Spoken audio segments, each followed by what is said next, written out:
Hirap naman dito sa Makati.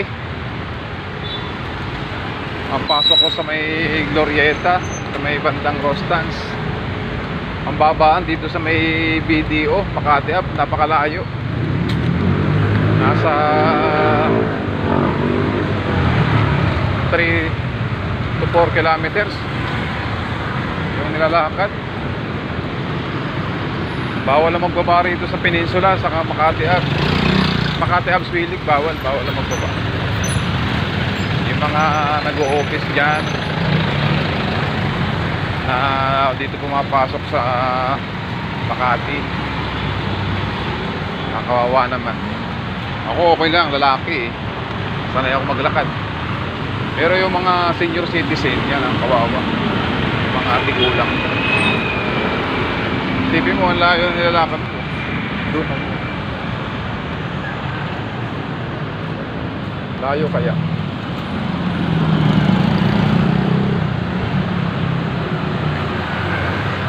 Napakalayo.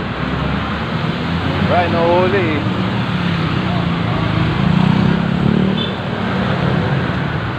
₱1,000 ang ticket na binibigay ng taga-mapa. Yung mapa yung nanghuhuli. 1,000 violation ticket ini-issue sa UP Express pag nakahuli nila.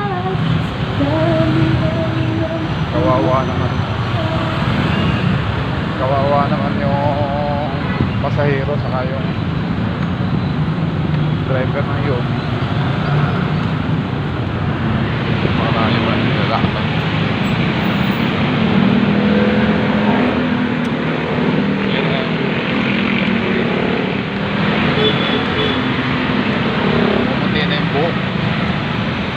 Namumuti na yung buhok, kalalakad.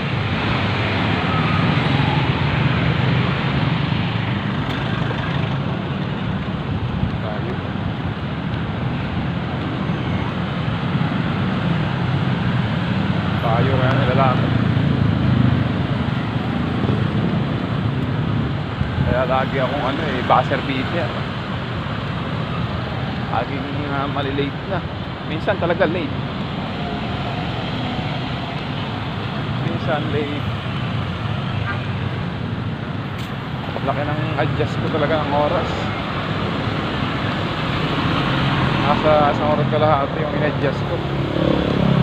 Sana may balik na ako sa Rockwell. Pag nakabalik na ako sa Rockwell, medyo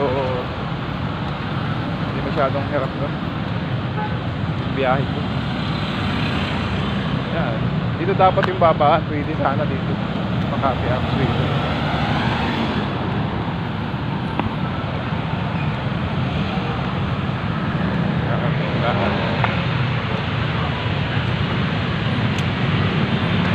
Paglayo talaga mga idolan.